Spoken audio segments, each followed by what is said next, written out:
everyone. Good evening, Ambassador Ann Patterson, ADST colleagues, Susan Johnson, and everyone, all the USAID mission directors.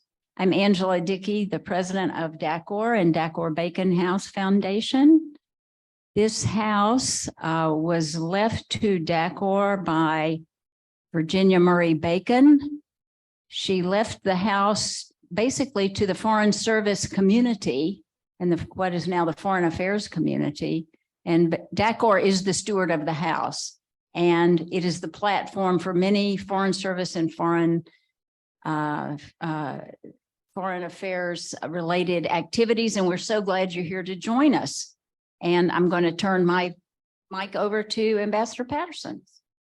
I too just want to welcome people tonight. My name is Ann Patterson. I'm the chairman of the Association for Diplomatic Studies and Training, which is the sponsor for this event tonight.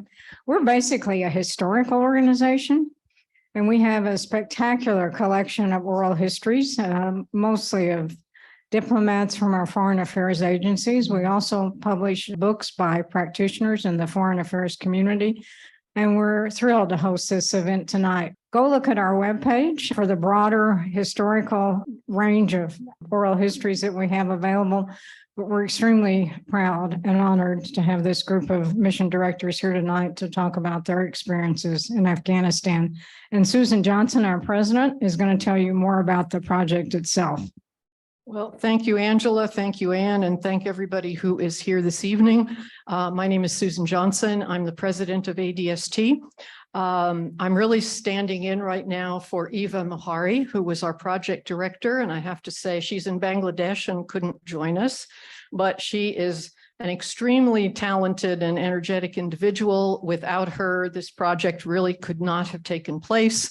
And she is the one, I think, who has worked so closely with the USAID Alumni Association and all our aid mission directors and others to make their part of the oral history, Afghanistan Oral History Project possible, and also to make this event tonight possible. So I thank all of you. And I also want to just thank the Rockefeller Foundation and the Carnegie Foundation for their generous support for this project, which made it possible. And Eric, thank you for your role also in sort of putting us in touch with the right people. So Ava just wanted me to announce that, as Ambassador Patterson mentioned, our Afghanistan oral history collection, I say a new one, covering sort of mostly 21st century experience in Afghanistan, goes live now, and it is posted on all of the interviews are posted on our website. You can find them under Oral History Special Project. There's a drop-down menu under Oral History, go down to Special Projects, click on it. It will take you to the page with all the interviews. So I certainly invite you to dig into those later. The only other thing that I want to say is that we are very grateful to Jim Dobbins for participating and contributing his more recent experience with Afghanistan shortly before he passed. And so I'm just on behalf of all of us at ADST and perhaps all of you expressing our condolences to his family and friends and our gratitude for his contribution to our overall collection. And I think that's all that I need to say, and I can turn it over to Jim Beaver, who's also a distinguished member of the ADST board and representing USAID. Jim. Thank you very much. I'm here on behalf of USAID Alumni Association to also welcome you all. We are co-sponsors of this evening's event, and I would also like to recognize one of our board members, elected board member Chris Milligan, former counselor to the administrator. Thank you for joining us on behalf of the board this evening. So without further ado, we're actually going to move along rather quickly here. So with that, Bill Hemming, my comrade in arms for this project from the very, very, very beginning. Thank you on behalf of the Alumni Association for basically recording all of these oral histories of our colleagues and those who couldn't be with us tonight. And I assume you or Susan will mention some more about having those posted online. Yeah. With that, Fellow Mission Director Bill Hemming, Career Minister, Senior Foreign Service AID. Good evening. Great to see so many friends and colleagues here this evening, and especially welcome to those online. Thank you for joining, and especially thank you to the panelists, including Tina Dooley-Jones, who is joining the panel from New Hampshire. Thank you, Tina. Let me just say a few quick words about kind of how we got to this point. While Afghanistan turned out to be America's longest running war, the demands on US aid in Afghanistan since 2002 have pushed it well outside its traditional boundaries. Expectations were high that US aid would provide development to match the major US diplomatic and military effort, delivering enduring development results in a war zone and with billions of dollars of assistance in the face of ever-changing priorities and urgency, and in a country torn apart by decades of civil war.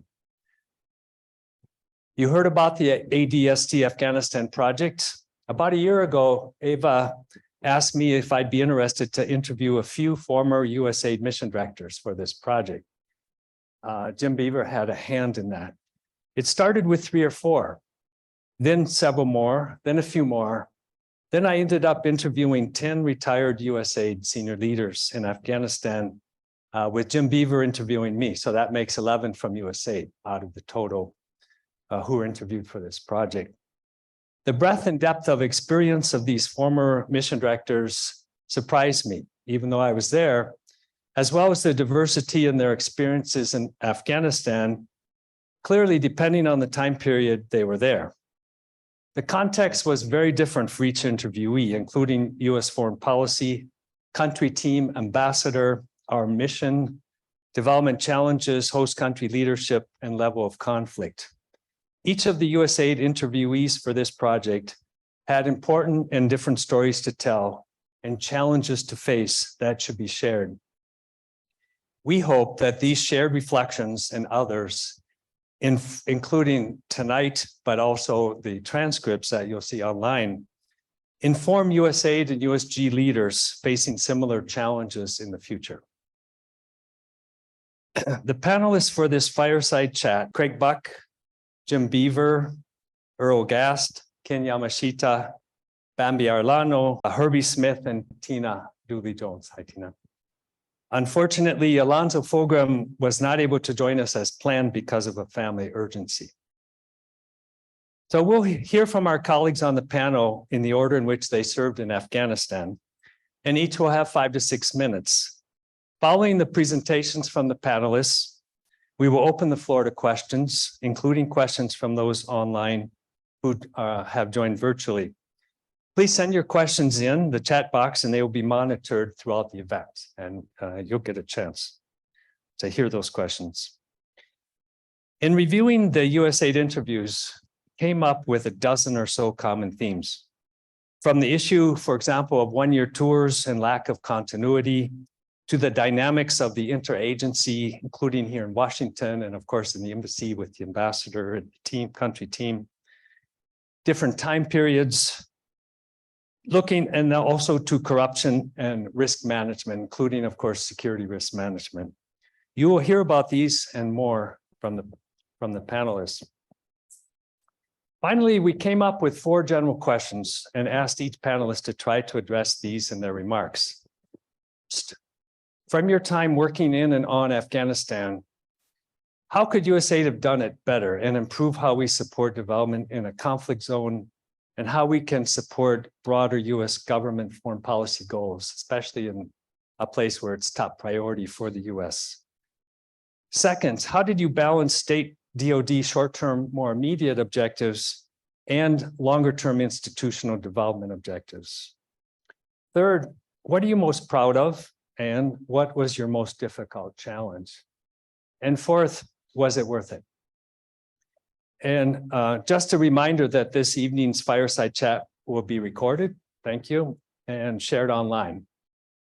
And it is on the record. So let me just ask Craig, you want to start? Thank you very much. Can you hear me? Yeah. Opening an aid program is probably the most exciting thing that an aid director can do. You start out with a tabula rasa. You can write anything that you think that you can get the agency and state to accept. It's great. You have no mortgage. You have no commitments. You have no IG reports.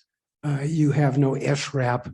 You don't have people looking over your shoulder trying to tell you what to do. You have to use your imagination to come up within the constraints of what aid does and come up with a program. I talked with the ambassador about what we should do. He had an idea that we should perhaps look at a number of things, including infrastructure. Aid administrator Natsios said, take care of the humanitarian issues, but do something that has impact. I talked with Ashraf Ghani, who was the head of the Afghan Assistance Coordination Unit at the time. And he said, you've given me your strategy, but just run the money through me. I heard the same thing. Yeah, that's right. There were many other Afghans. Of course, everybody had their own idea of what should be the priority. AID does not have a framework for what you do when you go into a new country. So you have to use your imagination. And we came up with the idea that what you need is something that has immediate impact, something that is going to put people back to work, something that is going to create an enabling environment so that the private sector and market forces can get the economy moving, get people to buy in to a post-Taliban regime. So this is what we did. And we tried to keep our program very limited. We had a few extra things that were very important. We worked on healthcare. We worked on improving the status of women and working on education. But primarily, it was an economic-oriented program. Get the economy moving again. Unlike my colleagues, I had no problems with the interagency community, with the other donors, with the ambassador, with SRAP or others. So we started out in a program that I would not call long-term, short-term institution building or stabilization. It covered a variety of things, but the idea was to make an immediate impact. Second issue I want to talk about is the whole issue of, I don't think that we ever understood the Afghan psyche. I'm not certain that we understood what their value systems were, what they thought was important, what they thought they should make a commitment to. And we made a decision as to what we should do, thinking that we knew what we could transfer and we could make work within their system. I'm not so certain that that was all that successful. Some years ago, many years ago, AID started an activity, a requirement that we produce social soundness analyses of all activities. Well, at first, this, of course, constipated our work, and it kept us from getting things going as we tried to comply with this. Later, we figured out how to get around this. We checked the box and move on. I think it's now, from our experience in Afghanistan, it's very important that we reconsider what we can do to better understand the psyche, the value systems that the other countries may have. We made a major effort to improve the role of women. We had programs of healthcare, education, employment, and we had lots of feel-good activities that looked good, but the sum total of the impact, I think now, is, as you see, very limited. Now, how do you address these issues within the context of a patriarchal, family-oriented, theologically based system that many of us from a Judeo-Christian concept don't really understand? We need to go back and rethink what we do from social analyses. The third point I'd like to talk about is opening up an aid mission. the logistical and management issues involved. This was the 10th aid mission or office that I opened up, and without a doubt, it was the most difficult. Security, of course, was the problem, one of the problems, but AID doesn't have a capacity to react quickly. In an emergency, the aid administrator says, do this, but it does not fall within the proper cycle for budget, for personnel assignments, for appropriations, and you're left on your own to take care of it. AID needs to have a group of people committed that they can move instantly within 24 hours to any place where the decision is made to give it priority. This is, of course, the 8 or 10 key positions that we all know. And then you could supplement that with someone with geographic knowledge and has the social soundness capacity. These people should be trained, work together, capable of moving immediately. You say, well, where are we going to have this? This is not going to happen again. Well, we got Cuba, we've got North Korea, and other places that we have, Bolivia, that we have left, and we're probably will be going back into. I want to call it that group of people well-trained and ready to go, USAID in a box, or USAID forward, or whatever you'd like to call it. In conclusion, the activities that we got underway were not focused on stabilization versus long-term. If the activities that we initiated and you folks inherited were problematical and gave you issues, I apologize for that. We, of course, take credit for any successes that we have. Thanks, Bill. Before you end, Craig, I forgot to ask each panelist to please say the time period when you served in Kabul. Yes, from early, 2002 to August of 2003. Thank you. So you were one of the first USAID people in. That's right. Jim Kunder had been there before, Right. And had gotten some great things started and established ourselves and gave me a great opening. Okay, thank you. Jim? Thanks. Well, first, I'd also like to thank you, Jim Kunder, for going out when Andrew Natsios, the administrator, asked you to drop everything and share a underground Marine Corps bunker, along with now Ambassador and former Charge d'Affaires, Ryan Crocker, along with Karzai's guards and everybody else in that bunker for the first cockroaches for the first few months. So thank you, Jim. And there are a number of others who couldn't be with us this evening. Peter Nacciello, I don't think was able to make it. Former mission director, Peter Duffy as well. Mike Yates, who's in North Carolina, couldn't make it. Bill Frey out in New Mexico couldn't make it.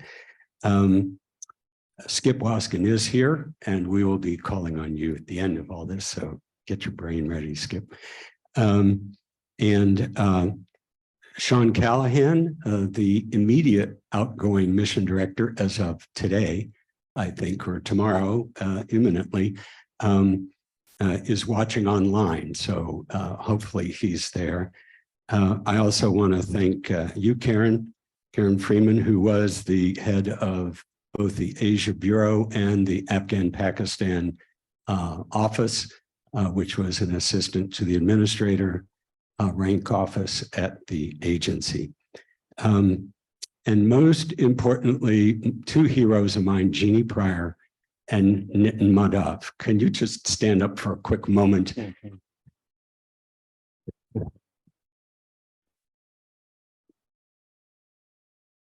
And my DCM when I was in Afghanistan, which was from mid 2003 until mid 2004, David Sedney, Senior Foreign Service, back there and back. One of the bravest, most courageous Foreign Service officers I've ever known, and also one who served the public admirably after that as the president of the American University of Afghanistan, including after the lethal attack on the university, which almost shut it down. So thank you for your service, David. So I was there, as I said, I first went with our deputy administrator, Fred Schick, who was deputy to Andrew Natsios. I went out for a trip with him. I was at the time the head of the Office of South Asian Affairs and in the Bureau, and had some coverage for Afghanistan and Pakistan. At that time, we were starting to scale up a mission in Pakistan, found this mission director named Mark Ward, who was willing to go out there. But I went out there in February of 2003 and had kind of covered our mission in India, where I had been before that, and came in to work on the Central Asia Task Force in Washington that was basically headed by Andrew Natsios, the administrator himself. And every morning we met at dark 30 to get going on what to do for the next few days, if not the next few months. And Andrew was way ahead of us, career people.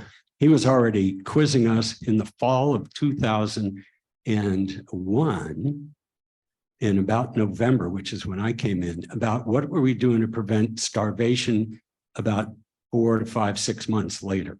We were focused on the immediate, and he was already looking at where's the wheat seed going to come from? How are they going to get supplies in through the avalanche country?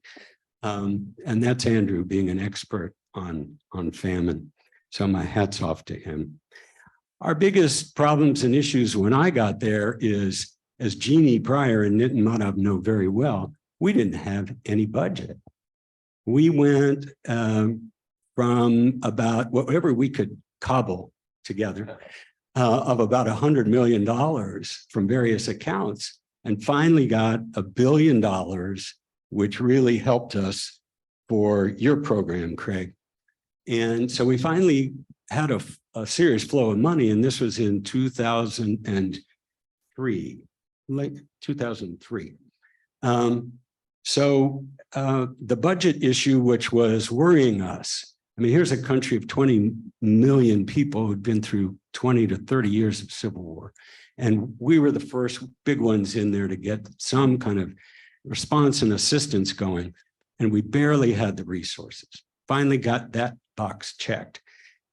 My main focus and my charge by the administrator, Andrew Natsios, who was then charged by Richard Armitage, who was charged by Steve Hadley, who was the deputy national security to advise the president, because we were going into these deputies committee meetings together, was build the Kabul-Kandahar highway. And this was a road that had been built in the early 1960s by USAID with some help from our Army Corps of Engineers. And that was a rose garden ceremony in January, February 2003.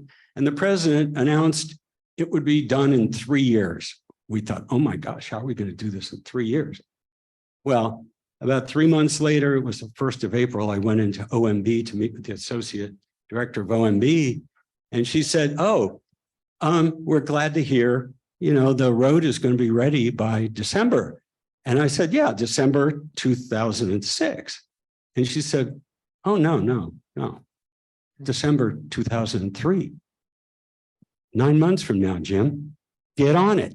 Now, mind you, this is a highway 300 miles long. Taliban and Al-Qaeda and HIG infested areas with landmines that could blow tanks up about every 1,000 meters, okay, every kilometer.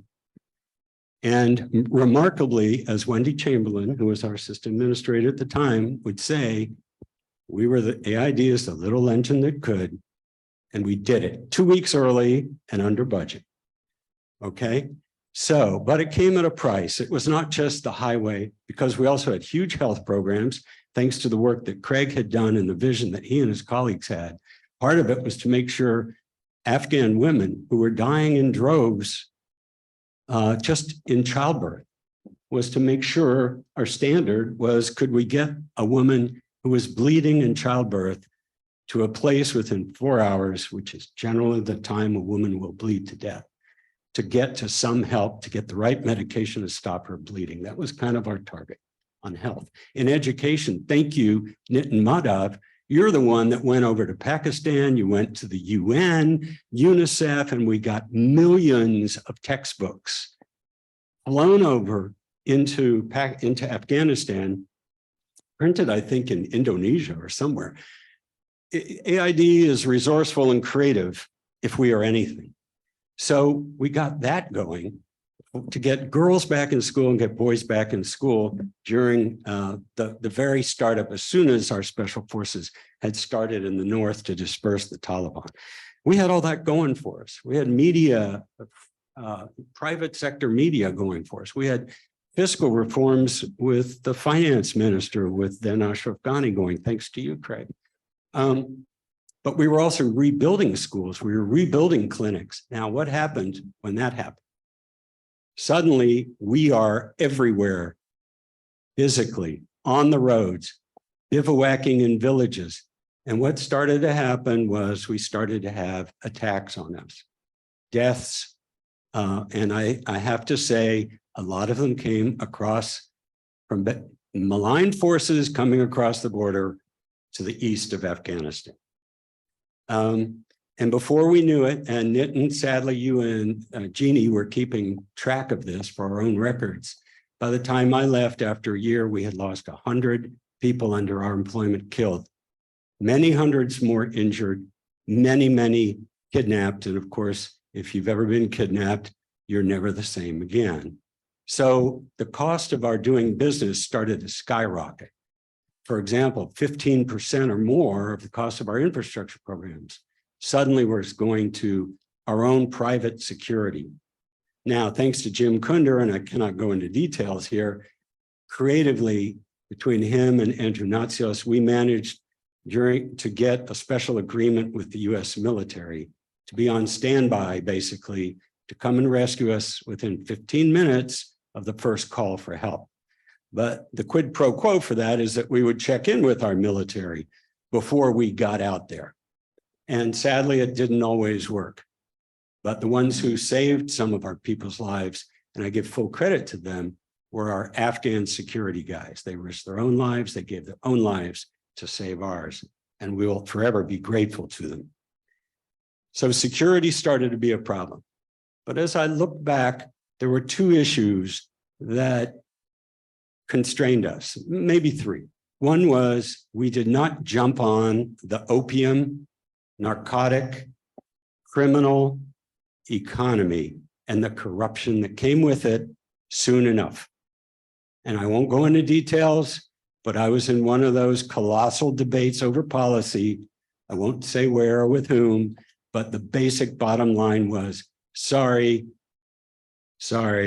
we need the bad guys to get to the badder guys, to get to the baddest guys, because we're here in a hunt for bin Laden and his guys. And so we don't want to get caught in that tar baby. And I'll just leave it at that. But that thing grew and it metastasized until, in my view, it corrupted a lot of the hard efforts which many of us made.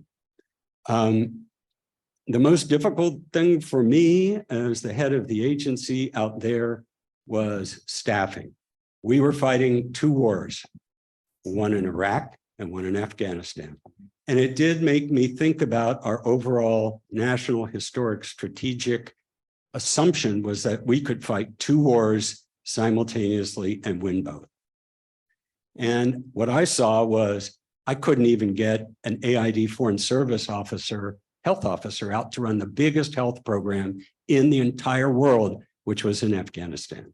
And when I called my agency, called back and asked, the answer was, Jim, we'd like to help, but we're in Iraq now. And I'll leave it at that. And if it hadn't been for our Foreign Service National Corps, who were willing all over the world to drop everything, get on a plane and come to Afghanistan, we could not have done what we did the year I was there. And I'll leave it to later in Q&As if people are wondering about the surge and SRAP and all that, because that's when I touched Afghanistan before. Thanks. Earl Gast. Thank you. Earl? Great, thanks. So I was there from 2010 to 2011. I call myself the accidental mission director. And the reason I say that is out of the blue, I got a phone call from a number I didn't know, and it was Ambassador Eikenberry. And he said, "Can we meet?" I said, "Sure, but can you tell me the topic?" And he said, "You're coming out to Afghanistan as the mission director." I said, "No one has told me." He said, "Didn't Raj tell you?" And he said, "I had a dinner with Raj on Friday night, and he said you were coming out as mission director." So I did meet with Ambassador Eikenberry and really enjoyed the meeting, and convinced my wife to allow me to go out to Afghanistan. And I served with Don Bishop. Don's back there, and also Herbie. That's it. There he is. It's a shame that Bill Frey isn't here, because Bill was the first mission director during the surge. I picked up after Bill right around middle of 2010, but just some strategic context. Quickly after President Obama came into office, within a couple of days, we had SRAP and the appointment of Ambassador Holbrooke. And then a few months later, there was the change in military leadership at a time when the security situation was worsening, and the appointment of McChrystal. And General McChrystal, within a couple of months, was mandated to put together a strategy for U.S. military and civilians. And they came up with the COIN strategy, counterinsurgency strategy. And he argued for more troops, and it was a clear hold build approach on the ground for troops as well as for civilians. So unfortunately, there was an embassy cable that went directly to the Secretary of State after the strategy was released, and it was a private cable. It was leaked, published in the New York Times, and basically the embassy said, "This is not the right way to go." Here are the reasons why. One is we think we're creating more dependency by doing it, and we don't have a credible partner in President Karzai. So then a month later, President Obama at the Military Academy announces the counterinsurgency strategy and agrees to increase troops by 30,000, and then also announce this civilian surge. So there are three immediate effects from that. First, we had a bad relationship with ISAF at the time because they felt, and General McChrystal felt, that the embassy was undermining him and his mandate to develop the strategy. The second one was our bad relationship with Karzai was worsening. And then number three, for me and for the embassy itself, there was a massive reorganization, 5 ambassadors at post, and it really subordinated US aid. So there was not a direct relationship with Ambassador Eikenberry, although I got around it by traveling with him quite a bit. And the embassy was very inclusive. It's just that I didn't have the weekly scheduled one-on-one meetings, which would have been helpful. And then when I arrived in June, there were a few major events within the next 6 months that also affected us and affected our programming. The first one was within 2 weeks of my arrival, the Rolling Stone article came out. I won't go into detail about that, but Ambassador Holbrooke was in my office when he was notified about it. And so he printed it out, was reading it, smiling at certain occasions, and other times not smiling at all. And then there was the Kabul bank collapse a couple of months later. Back at the interagency, Jeannie certainly knows this, there was an attempt to tar US aid with the collapse of the Kabul bank. And I won't go into detail about that, but we spent a lot of time doing our own forensic audit of assistance and who was responsible. And that went back. Then there was the Karzai directive, which did dissolve all the private security companies. So that would have affected or did affect our security, the civilian security, but also the private security companies were mainly used by DoD for logistics convoys. So it affected DoD as well and our military. And then, of course, we have the tragic death of Ambassador Holbrooke in December as well. So those are sort of major events that happened just within 6 months. While we had major initiatives to pursue, the first one, which sounds kind of silly, but nonetheless, it involved the Deputy Secretary of State on a weekly basis, and that was getting to 378. And for those of you who serve know what I mean by that. And that was the number of USAID civilians who had to be at post. And so it was a constant struggle. And every Friday would have to sit in mind-numbing meetings about how we were getting to 378, where everyone was in the queue. And just when you thought things were going well, there's also attrition, people who were flaming out and people who were rotating out. So we finally achieved the number. I think aid actually got to about 98% of that target, but it took a while. And once we reached the target, there was a precipitous decline because we were doing transition. So one lesson there is that if you're doing clear, hold, and build, it takes a lot of time to do the build. And if they're leaving, if the troops are leaving during clear and hold, or after you have clear and hold, you've got a lot of, or declining number of civilian AID employees responsible for a lot of money, but fewer and fewer. We also had a mandate to push funds out into the field through PRTs and even smaller units. So I really wanted to understand what it was like to work to be in the field and at small bases. So I spent 10 days going from FOB to FOB out in Eastern Afghanistan to get an appreciation. And I would say that the OTI programming that was done, relatively boutique, not scalable, was the right type of program for what we were trying to do in the districts and villages. Also, it was a time when unprecedented resources, and Jeanine heard me say this all the time in our weekly calls, we have the opportunity to make foundational investments in this country. But we had to balance it with the coin priorities as well. So some of the foundational investments that we really focused on were in the power sector. And then also negotiating with the military about resources for coin. In some areas, I would say that some of the commanders wanted to do nothing more than cash for work and blowing through a lot of money.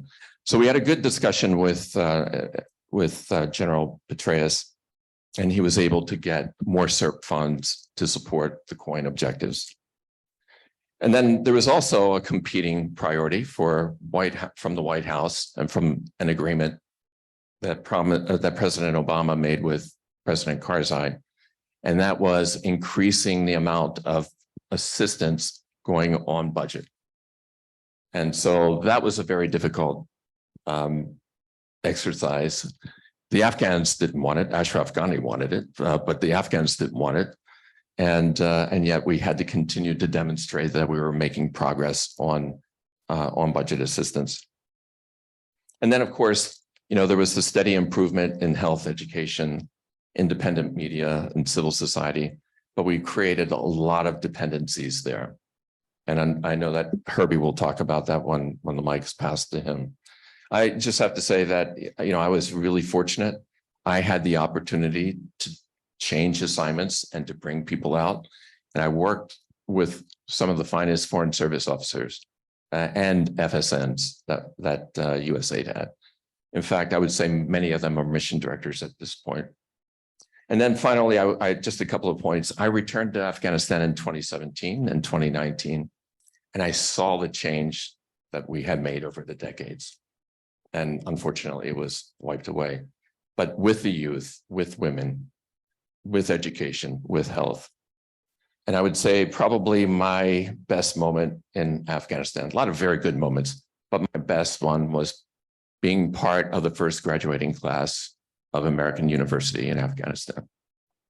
Before we go to Ken, let me just mention that a few mission directors in between Jim and Earl, we actually had the opportunity to interview, and their transcripts of the interview will be online.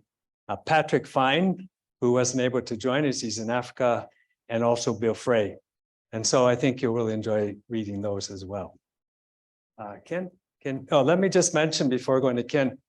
Ken not only went out as mission director for 2 years, he stayed on as for a 3rd year as the economic assistance coordinator.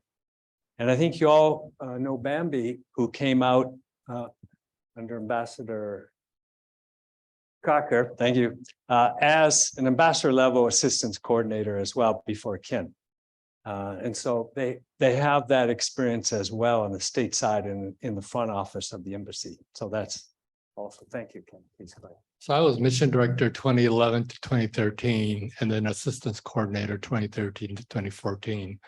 And following a bit of what Earl said, my call was from my dear friend and colleague, Bambi Ariano, who was counselor at the time. And it's one of these messages, he'll say, are you available? I'd like to have a conversation with you, email. And my immediate reaction, I talked to my wife, and I said, you know what this is about? Jim Kunders has been harassing me for a while to get out to Afghanistan. I think this is it. It turned out that way. And what I remember too, the importance of the surge forward to 378, my conversation with Raj Shah, the administrator, was, I thought maybe we'd talk a bit about sort of the development path and what it was like, but he was focused on one thing and one thing only, and that was get to 378. And I think, Gene, if I'm not wrong, we're at about 250 maybe at the time, and this was June, and the idea was to get to 378 by the end of September, end of fiscal year. So I thought, okay, it's almost as daunting as building a road in 6 months' time. Then I had a conversation with Deputy Secretary Knights, and same thing, just one thing and one thing only, get to 378. And so I arrived with just that on my mind. As the security situation continued to get worse and worse. For those of you who have been out to Afghanistan, and then I was there, Eikenberry was in his last few months as ambassador, followed by Ryan Crocker, and followed by Ambassador Michael McKinley, who's here with us tonight.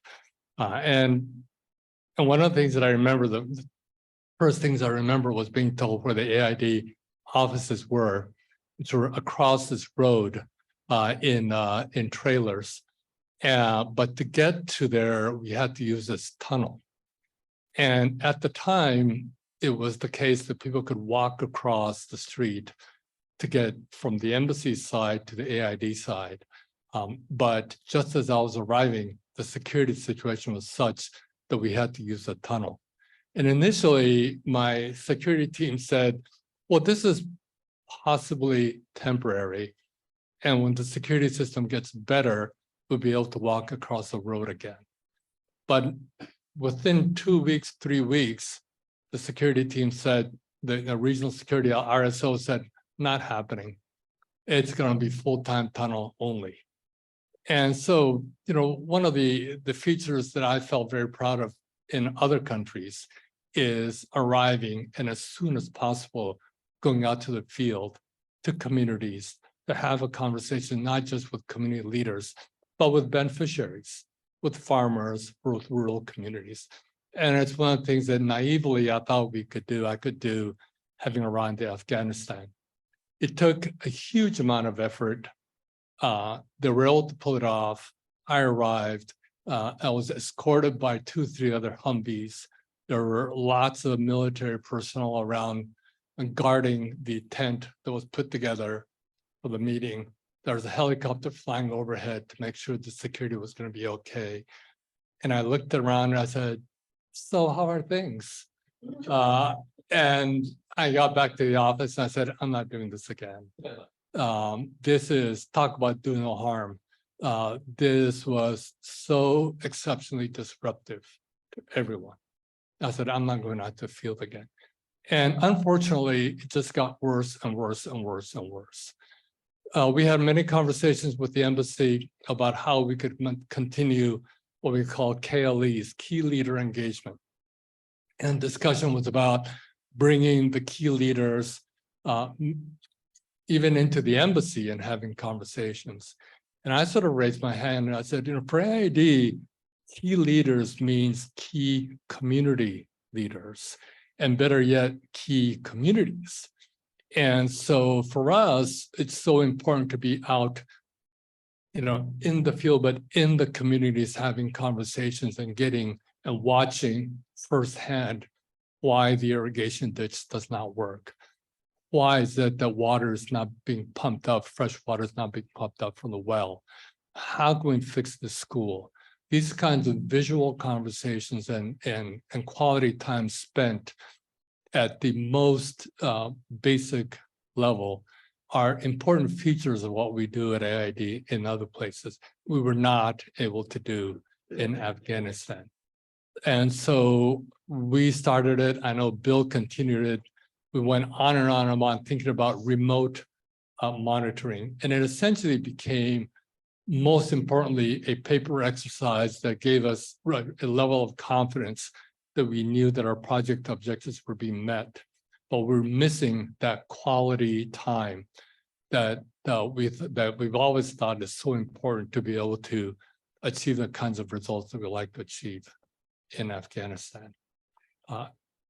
There are three things that I want to touch upon, and one of them is interesting a bit what Craig said in his experience in 2001, 2002. And here I am in 2011, 2012, 10 years later with the same experience, which is that it's exceptionally difficult for us at AID to pivot and to change and to move quickly. We just can't. And that was one of the singular problems that I certainly found in Afghanistan. I would get calls from our field staff, another issue which I'll get into, our field staff saying, okay, we've had a conversation with a combatant command, and these are the kind of projects we need in this part of the country, around this, around this FOB in this district. What can you do? And my reaction is, I guess we need to talk to the contracts officer, see if this contract can be amended, because we're going to have activities there. How long is this amendment going to take? Because of the large amounts of budget that we had, a small amendment meant $300-400 million of change in a contract. And boy, that required so many approvals up and down the AID process, not just within Kabul, but especially within Washington.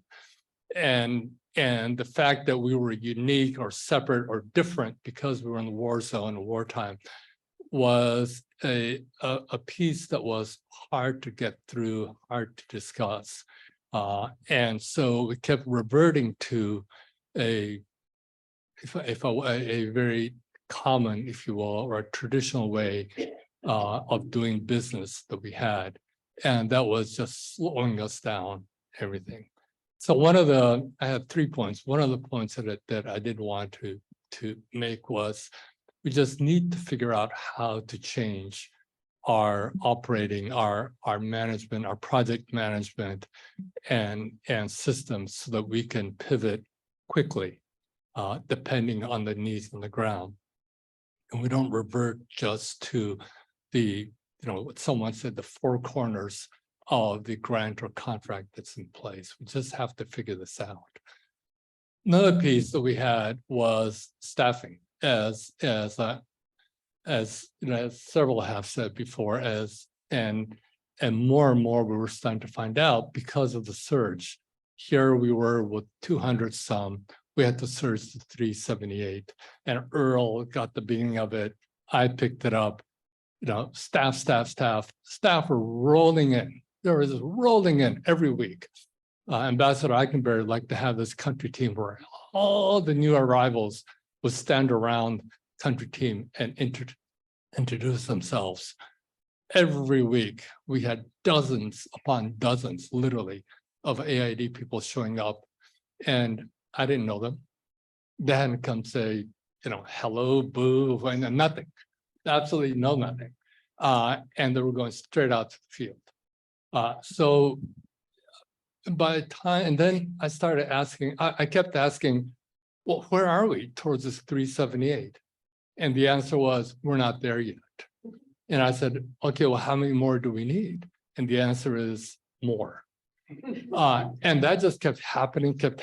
And Jeannie and many others just tried to figure out how many pins, how many angels dance on top of that pin. I mean, how many AID people were actually in the field? So it took us collectively a year to actually get a 100% accountability. And by then, we realized that we had over 500 staff. We had blown the ceiling way over. And yet we kept hearing, you need more, you need more.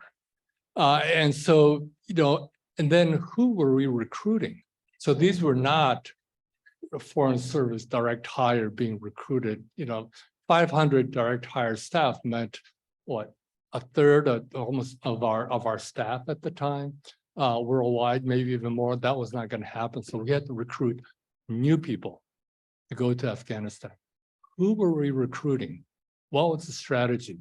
How are they being brought on board? How are they being trained? How are they being deployed and supported? And how are they downloaded after 1-2 year contract? Then the contract was up, and then what? What would happen to them? What kind of future were they going to have? How are we going to support them? All of these questions, we labored hours and hours and hours, and we just couldn't quite figure out how to crack that nut. It was a Gordian knot that we just could not figure out. So, I feel like we need to do all of that better. And if you ask me how I'll be very honest, I'm not entirely sure. But I feel like we have to fix it. We have to fix this. And the third piece that I wanted to at least introduce, and we can have more conversation later, had to do with the AID and embassy relationships. As much as we tried, especially in the field, going out to the field. So in embassy at the time, and Earl, I think it started with you, there was I believe it's called a field support office. And the field support office was a one-stop, one-shop, all-agency, all interagency office for all things that's related to the field, including staffing and deployment. And so as the AID staff came in, they were basically funneled through that office and sent out to the field. So we did not have eyes on our staff. It was really the field support office that had it. But if that staff needed support, suddenly they came to us. And there were many times when my team in Kabul would say, I don't even know who you are. What do you mean you're an AID person? Because they went straight through to field support and right out to the field. And that became increasingly complicated and difficult, and not only for support, but also for accountability purposes. And to figure that out, I think it's something that we can work on. So I'll leave it there. Thank you. All right. I was not a mission director in Afghanistan for USAID. And so my experience was quite different. And I don't want to cover any points that either have been covered, so I'll try to keep it quick and keep it at another level. I had been mission director in Iraq prior to my service in Afghanistan. After Iraq, I had gone to Cairo. I served under Ambassador Khalilzad and then Ambassador Crocker in Iraq. And it was Ambassador Crocker who came to USAID and asked me if I would go into the position which Rick Olson had occupied at the embassy, the coordinating director for development and economic affairs, and Rick was terrific in orienting me into that position when I arrived at Post and before I arrived at Post. It was he was really, really helpful. And then I served under Ambassador Cunningham because unfortunately, shortly after I arrived in Kabul, Ambassador Crocker left Post due to health reasons.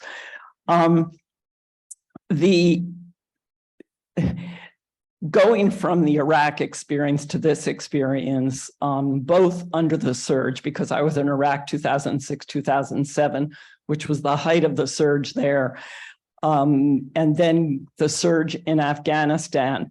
In my mind, I always had this kind of inverted triangle, which was for Afghanistan, a much more complex donor environment, including a NATO environment that was much more complicated, a much more complicated multi-agency environment for the US government, in spite of the fact that in Iraq, no table that Saddam Hussein had used for a dinner time conversation could fit all the agencies that were serving in Iraq. But in Afghanistan, it was even more. So you had this very heavy interagency, very heavy donor environment, which in some ways removed the US from the level of power it had in Iraq, where we were, Robin, you remember, you came to meet with me there, where our voice mattered because we were the main player, particularly from a military standpoint. And this inverted triangle sat on top of a country that had very weak institutions in Afghanistan after so many years, an absorptive capacity for our money, which was incredibly weak. I almost felt like very often, much like Iraq, we were getting more money than we asked for. We'd ask for 1 billion max, they'd send us 2 billion. I mean, it was, the country simply needed time to arrive at a point where it was really going to be able to get the institutional base and the organizational base that we were funding. Otherwise, it was going to have to be us doing it for them. The other thing that impressed me, and when we were planning for the surge in Iraq, you would hear murmurings, and the murmurings came to fruition much more quickly than any of us thought, that we needed to pay more attention to what was going on in the United States, because politically in the US, Iraq was becoming very unpopular as a war. This was 2007. We were planning for the surge happened. That was why I resisted the 400-person target. Jeannie, you remember that? I said, we don't need more than 80, and we never took more than 80, because you knew the moment they desurged, which you saw coming at you like a freight train, what were you going to do with all those people? What were you going to do with all the money you had spent on logistics? By the time I got to Afghanistan, there was a little bit of the same thing happening. The downward plane, which was about a 45-degree angle, out of the surge, the height of the surge for civilian money and people, which was supposed to go out 5 years, within 1 year of my arrival had turned into a cascade. And we were sending people home. The Europeans had had elections. They were sending soldiers home. They were leaving provinces. They wanted to transition provinces to us that we had never, as the United States, been ever in charge of. Kapisa, Uruzgan, places that were transitioning way ahead of schedule to the Afghan military. So, I think one of my major regrets, it's not a regret, it's, Bill, you asked us what we could have done better. I think we knew I had a lot of experience in South America before joining USAID, and then afterward, A lot of it was when the narcotics thing was the big issue. And on a much more minor scale, we knew that this type of coordinated effort around a very important foreign policy security priority requires some kind of model. It requires some kind of truth telling. So we don't wind up expecting things or promising things that we're simply not going to be able to keep. And, I look at Afghanistan today, it's something you can't get away from if you've been there, the wonderful people you worked with, the incredible experiences you had. And I find it to be very, very humbling. I'm not sure whether we understand, I think we understand in AID how long it takes, how many decades it takes for a country like Afghanistan to get to a sustainable level. It is not something you do in 10 years, not something you do in 20 years. You require 30, 40, 50 years of constant work with the people to build those institutions and the processes that are going to sustain the country. Unfortunately, the velocity with which so many of the gains have been wiped out, not just the ones that women made, which you read about in the newspapers, but other things. I mean, they're just the internal processes, the way governance is going on, the way the narcotics trade is booming. This takes a long time to make solid and to really consolidate. And I think all of us who had been there have those regrets. So you come away, I think, much more humble and hoping that next time we do it in a way that builds on the mistakes we made. Thank you. Thank you, Bambi. I'm Herbie Smith. I served a couple tours in Afghanistan as I was the 2008 to 10 thereabouts, and then from 15 to 18 as a mission director. So I saw it from a couple of different directions during the surge, and I was responsible as a lead of the PRT office. We're staffing up, and I have to say you ask yourself, like, ultimately, what is the objective here? In a sense, the idea was to have aid reps, USDA reps, commerce reps, a mailman, and anything else you could think of embodied in all the PRTs. I think there were 26 of them. 36, right? I get confused with Afghanistan. These numbers are, but anyway, a lot of outreach, a lot of folks, and as Earl was saying, the challenge of actually populating these PRTs was daunting.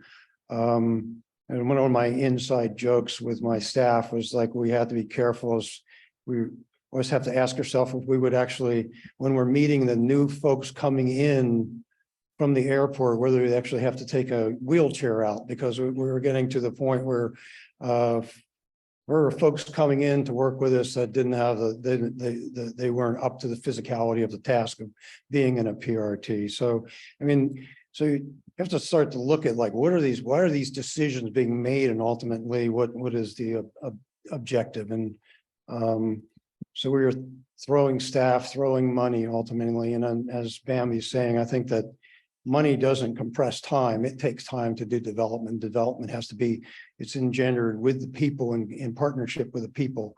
I think the PRTs actually were out and they had a lot of good effect in the sense of stabilization efforts. And I think that's where they're most impactful.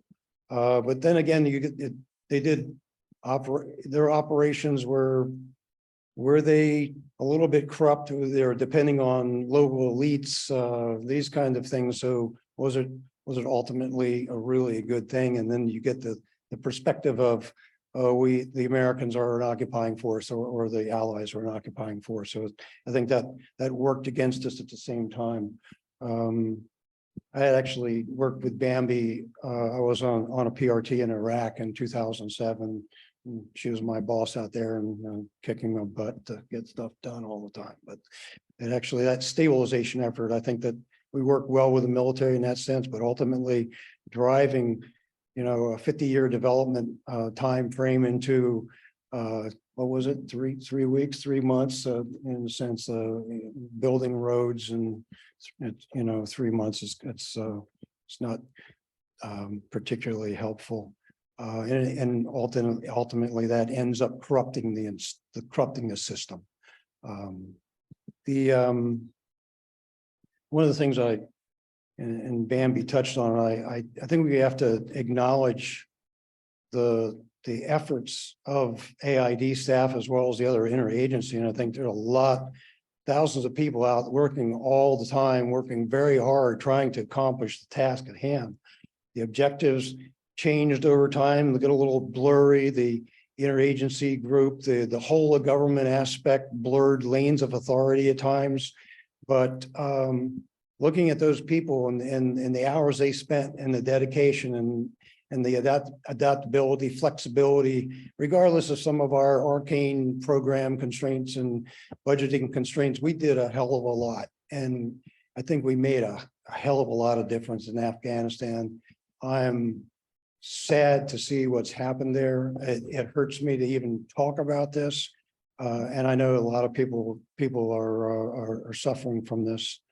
I think we overwhelmed their systems with our funds and with our, there used to be some jokes about the Project Ferry. There's always a good idea ferry coming in to marry up with the money that was available. And I think the interagency aspect of that with the military, particularly expecting AID to shoehorn our programs or development programs into military campaign is not something I really need to be thinking about. One of the things is, like, I really think that we as we look back on this and as we go to some of these future engagements that we will have, I'm afraid, it's like, I think we failed to recognize failure. And as Bambi says, we have to be honest with ourselves as we move forward. We have to have the courage to actually say, this is not actually working right now, or Mr. Ambassador or Mr. General, this is not working. We need to reset and think about what it is we're all actually trying to accomplish in the objectives. And I think that's really the one thing I took away from this, is the fact that we've got to be honest. We have to be, as bureaucrats and servants of the taxpayers, we have to actually, if it's not working, let's call a flag about that. It's not about our promotion. It's not about our career. It's like, let's just say this is not working. We started many good projects, helping the private sector. The Afghan University, women empowerment. There's so many good things happening. Infrastructure projects were finished. One of the metaphors is Kajaki Dam. It started when the year I was born. We were actually able to finish it and deliver 3 million megawatts of power to Kandahar in 18, and we finally delivered it. I was there in 2009 when the Marines delivered along with the Brits delivered the final turbine. And that's set, by itself for 4 or 5 years after that. But ultimately, we were able to actually get the damn thing working and generating power. Of course, as soon as it generated power, the Taliban was collecting rent from the electricity charges, and you're going, and this is one of the things where we're like, maybe it's time there's something going wrong here. We were by 2018, we were losing ground. The outer areas, the rural areas were being really inundated with Taliban. We were constricted, just working really in the more populated areas. We were actually able to do things in the populated areas, value chain agriculture, getting the private sector going. There's a little bit of rationality associated with the mining industry, but our health post, education post, all operating. some of them being jeopardized by the Taliban, but ultimately we were still succeeding, still having successes, despite the fact we were losing security ground day by day. At the same time, we needed to be saying things are moving in the bad direction here. Let's realize that. That's what I think my coming out of this was. Thank you. Thank you very much. Ina, you're next. Thank you for your patience. And you're only last because you were the last one in Cabo in this group. So please go ahead. No, thank you. I was posted in Afghanistan from just after the new year in 2019. Peter Natiello and I arrived about a week between each other. And I left in July of 2021, 1 month before the fall of Kabul. I was home for a couple of weeks. Actually started the retirement course, the state retirement course, and was called into Washington to take up a role as USAID's senior representative on the Afghanistan Coordination Task Force. And I did that for 5 weeks before retiring. So I'm going to start with my most difficult challenge because I think it paints a pretty compelling picture. My challenge was the pace. Not the number, but the pace at which different issues hit Afghanistan and the mission. And I think all the mission directors can relate to this. I mean, in a normal mission, you have the ebb and flow of big issues, minor issues, medium-sized issues, problems that are easily solved, if you have the wherewithal. But on top of that, in Afghanistan, there were multiple big, huge issues and problems hitting the mission every couple of months. In 2019, we were trying to start the implementation of what was an amazingly normal country strategy, the first country strategy in Afghanistan. And I'll talk about that in a minute. We had the embassy-wide staff and budget posture adjustment going on about a month after, 2 months after we arrived, which tried to knock our staff down by 50% and our budget down by a significant amount. There was a Taliban attack on one of our implementing partners, which went on, fight raged on for 6 hours, and a contested election that splintered the government again. In 2020, we had the February 29th agreement signed between the US and the Taliban. We had COVID, which started in March, and which of course had massive effects on staffing numbers and programming. And we'd started, concerted planning for the retrograde. And in 2021, we had the new administration, which needed to be quickly briefed up, strategy and plans developed, and months of intensive scenario planning, followed by the Taliban's march across the country. Those are just the highlights of the top, I don't know, I could give you probably 3 dozen major events that happened in my 2.5 years in Kabul. So how do I think we could do better in a situation like Afghanistan? I think we need to ask better questions. And I think a couple of the speakers alluded to this. Before I arrived in Kabul, I read what had been the recently approved strategy a few times and was struck by its normalcy. It could have been a strategy basically for any country in the world. I just came from Kenya, and it was so similar to the Kenya strategy. It was really odd to me. Over the next few months, I realized that USAID really doesn't have a framework for extended terrorist and insurgent activities and working in that environment. And working in that environment, sometimes very closely, by that point in the NATO forces were in a non-combatant status. So it was a different relationship with the military, very complex relationship with the interagency and state. But just because NATO ceased combat activities doesn't mean that the war was over for Afghan institutions, or even the region. And it was a war in their minds, not just conflict.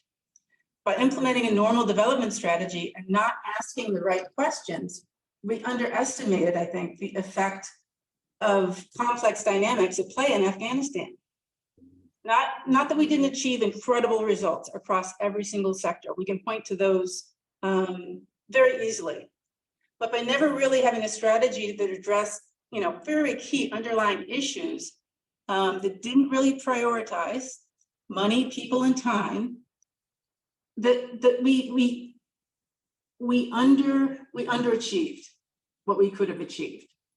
I read a report in which it was estimated that 40% of development budgets were effectively made null and void by corruption. So take a billion-dollar budget, 400 million of it is gone before we even start a program due to corruption. Everyone knew that it was essentially an illicit drug-driven economy propped up by international assistance. I mean, that's simplifying things, but that's basically the gist of it. And yet our programs went on, not really coming face to face with that reality. And the lack of consistently good governance undermined every activity we undertook. Imagine if we had really focused on addressing these core issues upfront and at every point along the way, while providing providing essential and basic services to the population and creating livelihoods. Start with the basics. You should always start with and get through the basics, and everything should follow after that.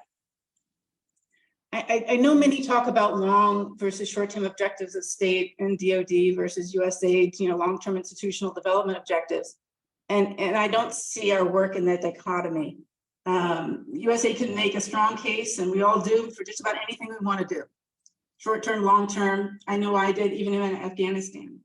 And we were able to implement things. You make the case, it's approved. And while you have to work through a lot of back channel and approvals and processes, if it's worth it, you have to bite that bullet and do it. I think we need to move past that dichotomy. And I think USAID should be much more focused when working in a country like Afghanistan and not trying to do too many things, promising too many results across a wide span of activities. I think by addressing, very specific and significant constraints to overall development work, you're establishing a stable foundation for nation building in the broadest sense of the term. And if you don't do that, you have no foundation. And I think part of that is, I think maybe the crumbling of Afghanistan in the time that I was there, that you started to see it around the edges and then it started happening much more quickly, is emblematic of that. The lack of a really, really strong foundation. So what am I most proud of? And I think it was learning a lesson. COVID and the Taliban takeover taught me the importance of resilience, building resilience within Afghan institutions, communities, and families. Because we knew no matter what, we're not going to be there forever. Getting the mission focused on resilience building at these two critical junctures, when COVID hit and when the Taliban started to take over, while addressing really very acute impacts, became my priority, became the mission's priority. And we made it a priority. We pushed the strategy aside. We pushed many of our normal activities aside. Yes, we kept the health going, we kept the education going, we kept many other things. But we redeployed our resources in a way that made sense, which addressed the issues.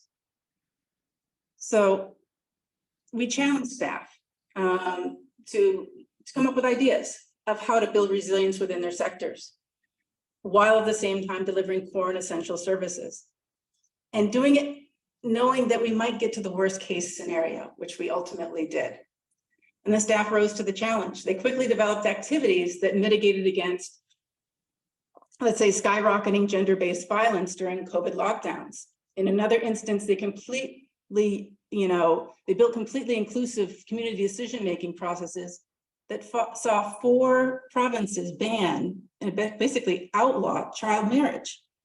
That gave power to local, religious, tribal, and civil society leaders and regular Afghans alike as a group that could get behind aligned objectives. That resilience is still there. I mean, I hope we see it someday in the future, that it resurges in the future. But building resilience during those times, during COVID, and during, as the Taliban were literally marching towards Kabul, and as they took over Kabul, became so important for Afghanistan. And for, I think, I say this, not really the legacy of our programs, but what at least we could try to leave behind. I'll end with, was it worth it? In some ways, I'll say no. I think Herbie and Bambi talked about this. I think people, time, and money were wasted. I think the worst thing you can do with a problem is throw people and money at it. And it's mostly time you can't get back or replenish. And we thought we had the resources to affect, change, but we never really comprehended the complexities of the cultures and the history of Afghanistan, as Craig said, I think at the beginning, nor the motivations and the incentives of Afghans. Did we fail? Definitely not. We achieved the majority of our higher level objectives there, but we had a large window in which we could have achieved much, much more if we had really, really focused.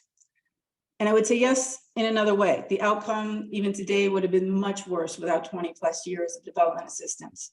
That's a certainty. Afghans now know, and they felt the benefits of development and growth, and that can't be erased. Afghans have an idea of what's possible in that country. And hopefully when the opportunity for change presents itself, Afghans will remember that resilience and revive that resilience. So I'll stop there. Thank you.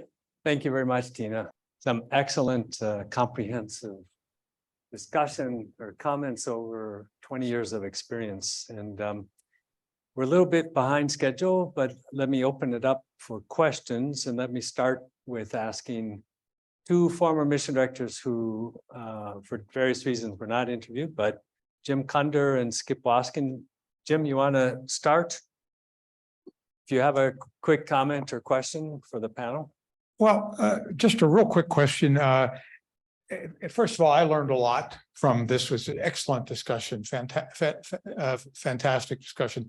I guess I'm sort of ending up where Tina is. I mean, is it worth it? I have a slightly different question for you. A lot of you have tremendous development experience around the world. Do you have any model where this might have worked? I've contemplated the issue this way. If 9/11 hadn't happened, and if some USAID State Department team had gone to the White House in 2001 and said, hey, I've got a great new idea. Let's take the poorest place on the face of the earth that's the most mountainous and isolated, and it's just the dream of some British cartographer, right? The old saying, right? It's got all these ethnic groups there. It's got an illiteracy rate of like 90%. And I've got an idea. Let's turn it into a functioning, economically viable democracy. We would have been laughed out of the White House, right? I mean, if 9/11 hadn't happened and somebody had just proposed a development plan for Afghanistan, it would have been preposterous. So I guess the question I have is, I'm sort of ending up where Tina is in the sense that maybe humility here is really, really important. I mean, we got thrust into it and we had some triumphalism at the very beginning because everything was going our way. I literally drove around downtown Kabul myself with no guards, when I first arrived. And it really felt good. The Taliban were in retreat, but it was almost a mission impossible. So I just interested in your comments. Is there some, I thought about Indonesia. That's kind of a multi-ethnic state that has all kind of integration problems, and it's kind of working. But that's also a place that had, Dutch occupation for 200 years, right? And we weren't going to occupy Kabul for 200 years. So that's my question. What was the model that might have worked? Do you have any country that sort of equivalent? Should we move on? Do you want to skip or do you want to answer that? No, I was going to say what you were describing would be a situation like Niger or Mali. I would not classify either as successful. But what you were describing going forward to the interagency, talking about a development program in a very difficult environment would be those two places. Bambi? Jim, you think about that a lot. When I was a UN volunteer in Bolivia in the early 70s and was given the opportunity to either go to Afghanistan or Bolivia, they had similar development indicators at the time. In spite of everything that goes on and will continue to go on in Bolivia, the dependence on the narco economy, I mean, that's a whole other discussion.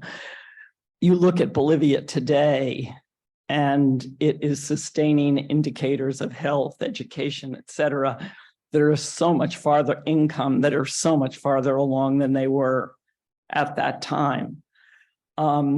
you asked about a model. I don't think there's a model, but I do think that was, I'm talking about 50 years ago. I lived in Bolivia for 17 years.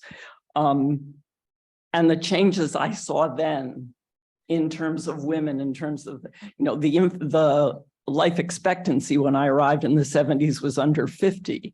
Today it's what, 70 something up in there. Infant mortality. A lot of this was USAID produced until USAID was kicked out over taking a very strong stand on things like narcotics, things like human rights, et cetera, corruption. So I don't think there's a model, but I do think that staying power when it is a country like Afghanistan. What impressed me the most, and I'll stop here, was very often working so closely with the military.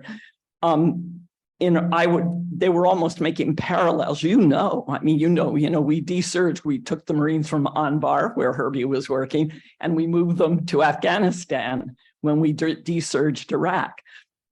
And very often it was like the two countries were being treated the same. There was no comparison between those two countries. Iraq was a middle-class country with roads that rival the United States, many states in the United States. So, I don't think that, but I think that staying power when it is a country that has such incredibly diminished human resource capacity because of civil war, et cetera. Ken, did you have a comment? Yeah, I think that the base matters, where we start from matters. I had a conversation with also with Ashraf Ghani about private sector before he was president. And he was a longtime World Bank person. We were talking about sort of almost theoretical kinds of things. And one of the things that he posited about Afghanistan is that it was still very much a mercantilist country, nation, as opposed to a capitalist. And the example that he pointed to was on the one and only Chicken Street, where he had shop after shop after shop after shop of rug sellers. And many of those shops sold very similar rugs, many of them run by one family, but they're all competing. And Ashraf would go to the shops and talk to the shop owner and say, why don't you diversify in a capitalist way? In other words, some of you in the same family focus on buying the carpets, others focus on the retail sales, others focusing on putting together an export business, and so on, right? Division of labor to make an enterprise approach to carpets. And the shop owner, all family members, they said, we don't trust one another. And so he equated that with a mercantilist model. And he said, until that changes, talking about a firm or enterprise-based model of capitalism is difficult. In a lot of the other countries that we've worked in, that basis already exists. The human capital already exists. Just the level of trust in government already already exists. The notion of a nation state already exists. We should ask ourselves in Afghanistan, were all of those preconditions in existence when we walked in? What did we assume about those preconditions? And could it be that those assumptions were not fully correct, which made our forward progress that much more difficult? Skip, do you have some comments as a former mission director? Thank you. Thank you very much. First of all, I'm Skip Waskin. I was the director there in Kabul from 2006 to 2007. So I just want to salute all my colleagues, both here and on screen, and thank you for your service and your presence here today. I hope everybody, and I'm sure everyone based on your comments, realize if there's ever a Hall of Fame or a Mount Rushmore of USA, all these people are going to be on it. So we're lucky to have them here, the people in the room, and Tina, of course, on screen joining us. Thank you all. I was struck by the fact that how of course, all our experiences were. And one of the comments I was going to make, but as usual, Jim Cunder beat me to it, would have been about that what was I saw or observed from your comments, it was the issue of mission creep. It struck me that the fact that when I'm sorry, I think I've lost it. When Craig and Jim went out there, their job was to build a road. By the time I got there in 2006, the USAID mission was doing everything that any other USAID mission in the world would be doing. As Tina said, the strategy looked like Kenya. And we were engaged in trying to do it in some of the least hospitable terrain possible. So the question that I have then is, all those things were good to do. There was a constituency. Who's to say we shouldn't be doing democratization? Say we shouldn't be working on women's rights or on infant or maternal mortality. All of those things are important. But we overpromised and as a result underdelivered. How as an institution can USAID avoid getting into that? One question. And my second question is, sorry, I'm lost. How do we deal with the issues of being unable to make the bureaucracy work in our favor? You all with the same kind of issues of, for example, a sclerotic procurement process and an ambassador who was calling me every morning to say, where's that bloody contract? How do we make that process move forward? How do we make the process move forward? How can we mobilize a consensus on what is supposed to be a foreign policy priority, and yet you can't get other embassies in the region to help or any support from the bureaucracy? That to me was a shocking thing. What could we have done better in that regard? But I'll stop there. Thank you. Thank you. Thank you very much. And there are a few questions from those who are online, but I see a few hands. Ambassador McKinley? I'll just agree with I'll agree with the Hall of Fame, and we owe all of you a terrific debt for the work and commitment across the 20 years in Afghanistan. I do think you do yourself a disservice by focusing on what AID could have done differently. We really have to put this in terms of what was wrong with US policy for 20 years. And I'll make just two comments in that regard. We were losing a war for 20 years. We were asking AID to respond to a conflict environment in which we were losing. That's one of the things we have to come to terms with. And it was evident, especially after the surge, when only 1 year later, after we began the drawdown, the Taliban began to make territorial gains. I would suggest you can't do development in those conditions. Yeah. And second, it really is important to put this on the Afghans. And so at the end of the day, the commitment and buy-in wasn't there at the senior leadership level, either provincially or nationally. A first president who essentially wanted us out of there, and who wanted us out of there partly because we tried to eject him. And he developed a certain attitude towards us after that when he succeeded in staying. And second, when we had a president whose name has been mentioned numerous times here, Ashraf Ghani, who presided over an equally corrupt and but a virulently Pashtun nationalist government, which undermined everything we were doing. So as we look at what AID achieved, which was tremendously substantial, and we can go down the list, we all know what was achieved. It was being undermined at every step of the way by the failure to win the war, by the Afghan leadership's lack of commitment to what was being done. And third, the fact that the Taliban had support while we were there, while we were pretending they didn't. And that support only grew back over the years. Thank you very much. Thank you, Ambassador. Well, I'll come back to you, David. There's one question that we got from our colleagues who are also listening online. A lot of you talked about expectations versus USAID's capacity. What do you tell an administrator who's concerned about keeping USAID relevant in the interagency that we need fewer people and less money? Sammy? let me kick that one off. I think you tell them the truth. If you have, like, I do not know the pipeline situation in Afghanistan. Ken, you know better than I. The pipeline in Iraq, we had built up, and it's again, the point that Ambassador McKinley makes of, should you be doing development while you're fighting a war? We had a pipeline that would take us out 5 years when normally you're only supposed to have a 6-month pipeline. At least that's what Congress looks at. They don't want you to hoard money so you can keep programs going. In Iraq, there were so few places we could work during the surge that we were getting $2 billion a year. How do you spend it? If you're going to spend it reasonably. So you had to tell truth to power. And I made 2 or 3 trips back to Washington to talk truth to power. The problem was there was an election coming and the decision, what it looked like, the decision was going to be, get out of there.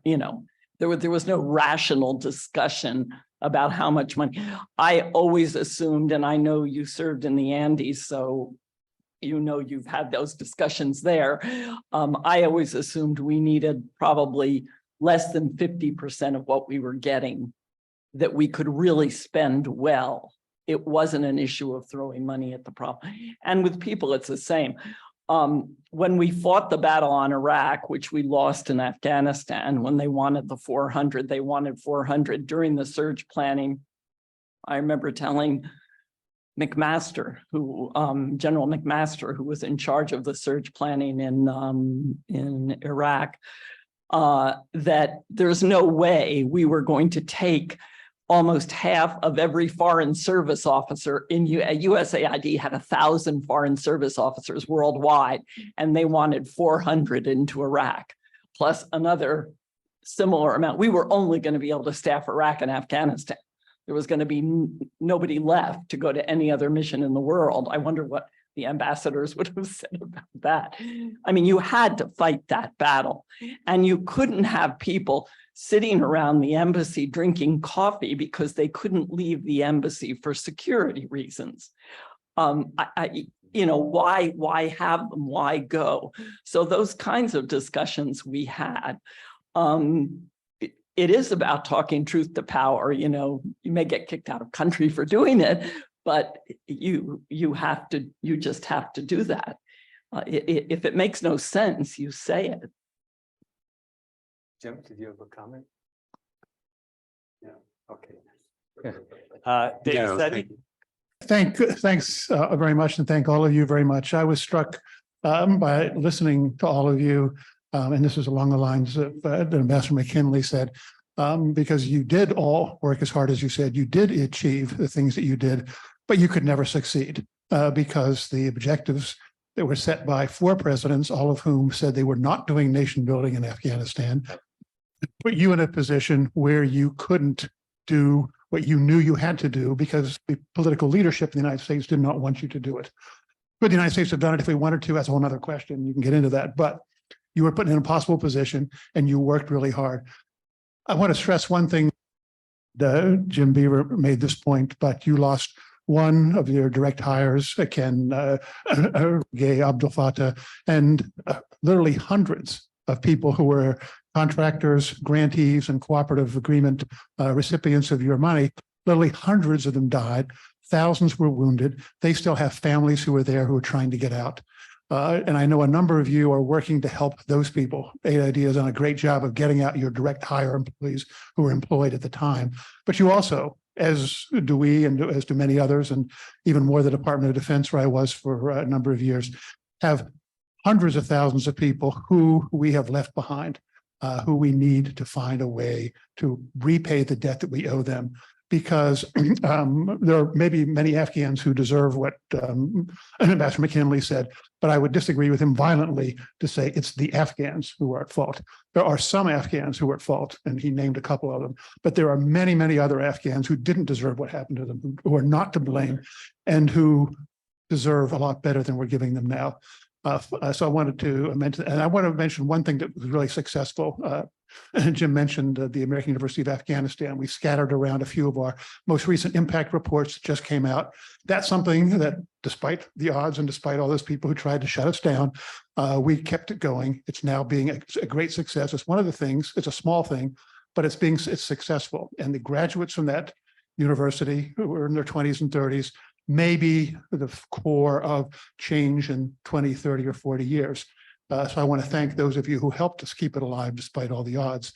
Finally, two final comments. Jim Beaver was much too self-facing about the role that he played in taking on the egregious attacks on AID by Ambassador Richard Holbrooke, because I sat in those meetings in the State Department where Jim had to bear really incredibly abusive treatment by Ambassador Holbrooke. He stood up for all of you. He fought for all of you, and you'll never know how much Jim's valor under fire by Ambassador Holbrooke was admired by so many of us who were in those meetings as well. Finally, Bill, there's one mission director who hasn't said anything, and I know that you have a lot to say. So I hope before we end tonight, we'll get some of your points, your views. Read the transcript. But most of us won't, so we'd love to hear it. Well, okay. Karen, did you have a question? It's pretty much the same. Okay. Oh, Jeannie. So September 12th, 2001, we started reconstruction of Afghanistan and AID, which resulted in the first USG reconstruction strategy in November, based on data, the old aid fashion way. That got updated by aid under Craig Bugg, again, based on data. And then after that, the interagency never let us do a strategy, especially one based on data, ever again. Instead, the good idea fairy appeared, and boy, the good idea fairy is pernicious. I did a rack up of old aid projects in Iraq and in Afghanistan for a presentation for a group of IGs, and found that every aid project that went sideways in those countries actually didn't originate with aid, the good idea fairy. So as I look back, and especially as I'm still dealing with these kinds of countries today, what could we as aid have done differently within the interagency to kind of keep that from happening? Because I think Tina's right. You know, there was a lot of time and money and energy. Like, we did not need 378 people in Afghanistan. We needed Afghans working in Afghanistan. And energy. How could aid better work in the interagency to make the case for the approaches that the US government needed to take? Thank you. Anybody want to take that on? Ken? Just a couple of things. First, David, thank you very much for your comments and also for remembering Reggie Abdel Fattah. He was one of our staff, direct hire staff, who died in a roadside attack when he and the combatant commander were going to a meeting with a district governor, provincial governor, and they were escorted by 2 guards, so the 4 lost their lives. And under the concept of in together, out together, the remains of 4 were brought back to Bagram, and from Bagram repatriated back to the US. But in that process, and this is one of the things that is striking about how we do business in places like Afghanistan. In that process, it turns out that when it came time to put the remains on the plane, on the flight from Bagram to Europe, the USAID person's remains were not on it.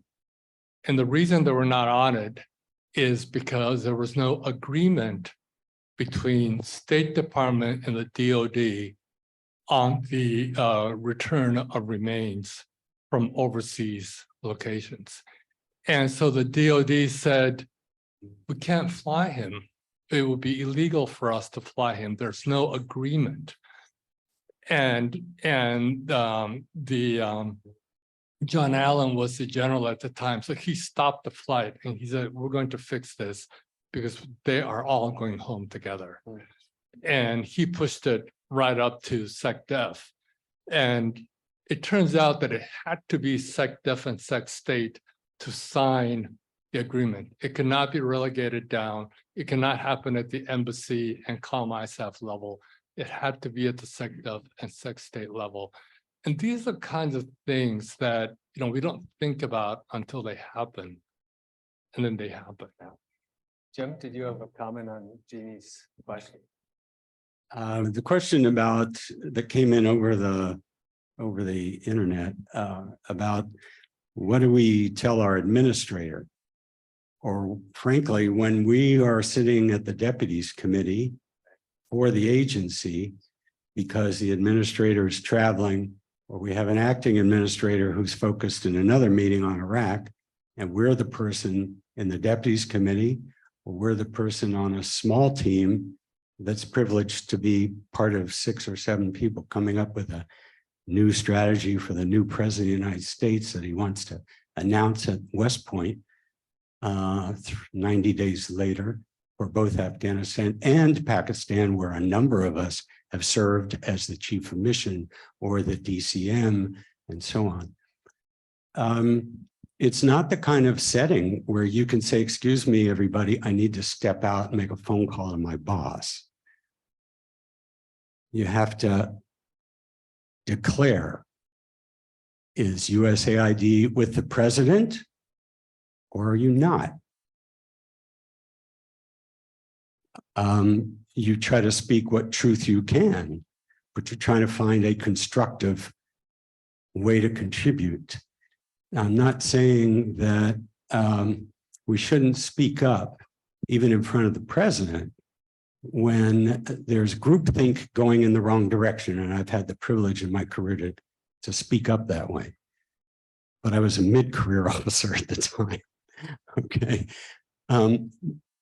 When I was at the deputies, the challenge really was if we weren't with the program, not only would I not have been asked back, our agency would not have been asked back in that particular administration, or frankly, any administration. So it's an excellent question and a very hard one to answer.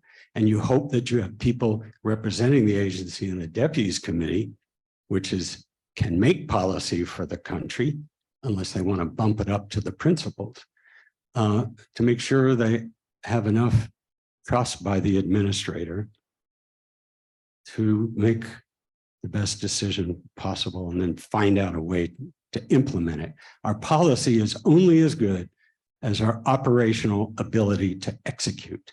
And that's why a number of us have raised tonight that for AID, the little agency that could, we have to keep finding ways for new administrators to improve that operational effectiveness. I'll leave it at that. I will say it helps that under this president, our aid administrator also happens to be a member of the National Security Council for the first time in the history of our country. Thanks. Any questions? Any final question? Yes. I guess mine is not so much a question. I think Ken will probably know what I'm about to say. I think what bothers me is I think we did in many ways a better job of defending our program in Afghanistan with the Hill than we probably ever did interagency. We had, I know Ken and I had established almost a monthly meeting or whenever he's in town, that we would meet with a group and we would talk through it, the issues, the problems, the political problems and whatever. But they always supported us. I mean, they understood the corruption and all the things we had to deal with, but at the same time, they felt we were going in the right direction. And what was interesting to me is that while the administrations were all about the political, none of those staff ever were. They were all about what can we do to make this country better. And what can we do as members and staff to help you do that? And I always took that away from me, that what I always told everybody I ever took to the Hill, always tell the truth. I don't care how bad it is, always tell the truth. And it stood us really well in Afghanistan on the Hill and all the other countries for that matter. So that would be what I would always say. Even in difficult moments, there are people who really are supporting you and rooting you on and trying to find ways to help you. And always was a privilege. Great, thank you. If there are no more questions or comments, let me just kind of coming from USAID and being part of this ADST Afghanistan project, thank ADST. It's been a real pleasure working with Ava and with your team. And again, I strongly recommend everybody online and here to read the transcripts when they come out. And Ava said that she'll be working. Do you hear me? This is on, yeah. Yeah. No, it's okay. You're just over the low lights. Oh, I see. Oh. Yeah, and read the transcripts, but also Ava will take the video from this taped discussion and basically put it into like 5 or 10 minute snippets around themes, key themes related to what was discussed today. So that way researchers, practitioners, other policymakers in the future can have those resources to take a look at if they ever want to ask about Afghanistan on the development side. But thank you very much. Thanks.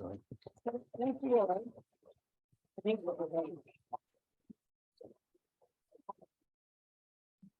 well, I'd just like to thank everybody.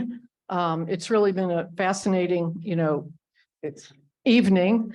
And again, to sing Eva Mahari's praises as our project director, and to thank USAID Alumni Association for their cooperation and partnership. And just to reiterate the importance of the oral histories that we're collecting. They are such a rich resource if mined and used correctly. They could really help us when we encounter some of the future engagements that some people mentioned. And while all this was being discussed, I could think of, in back of my mind, what happens and who is thinking about how to rebuild or how to approach rebuilding Ukraine. Because as this conflict drags on, you may find that when it finally peters out or whatever ends to it, that country is in a really terrible state. And rebuilding it politically, socially, culturally, economically, infrastructurally won't necessarily be easy. And there's a lot of experience in facing these kinds of things and hopefully lessons out there to be learned.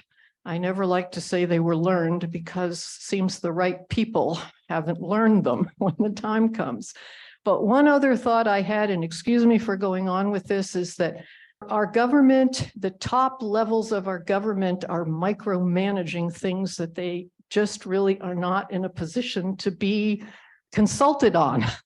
I don't want to say that or have it be misunderstood, but we have pushed so many things up so high all through our different government agencies that decisions are being made by people who are so far removed from the situation, they can't possibly make correct decisions. And if they do, it's just a stroke of luck. So we've got to find a way to, whether it is built on trust or just move some of the authority back down at the appropriate level, and then you can hold people accountable. And don't put them in those positions unless they've had the experience, that makes that sensible. Anyway, I don't mean to go on and hold this platform. I really was here just to thank everybody, all of our panelists, everyone who's contributed their oral history.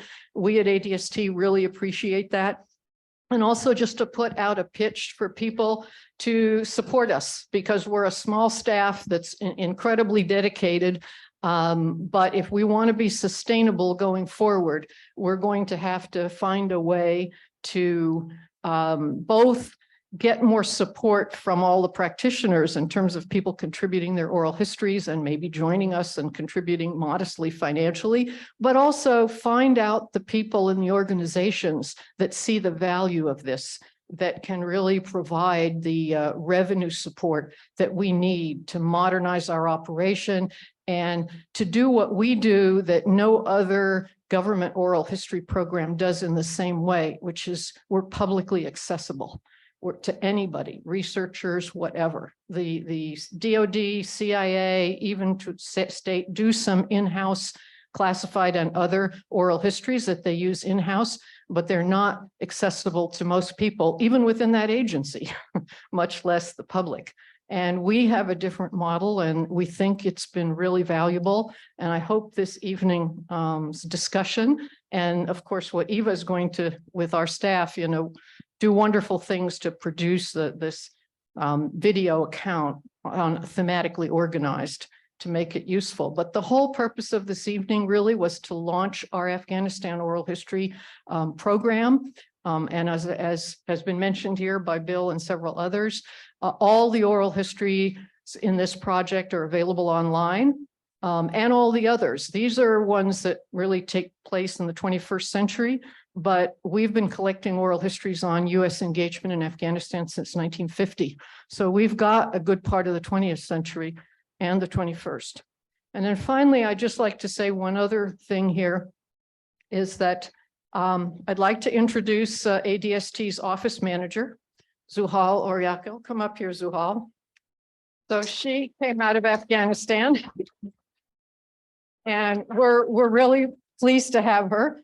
And I want to thank various AID retirees and USAID Alumni Association, because she was sort of under their mentoring program. And when we were looking for an office manager, and I was interested in hiring if there was some Afghan interested, and to get an Afghan young woman like Zuhal was really wonderful for us. So we were very glad to do it. And she's already contributing a great deal to our team. So Thanks so much. no, thank you. Thank you, Zuhal. No, you're welcome.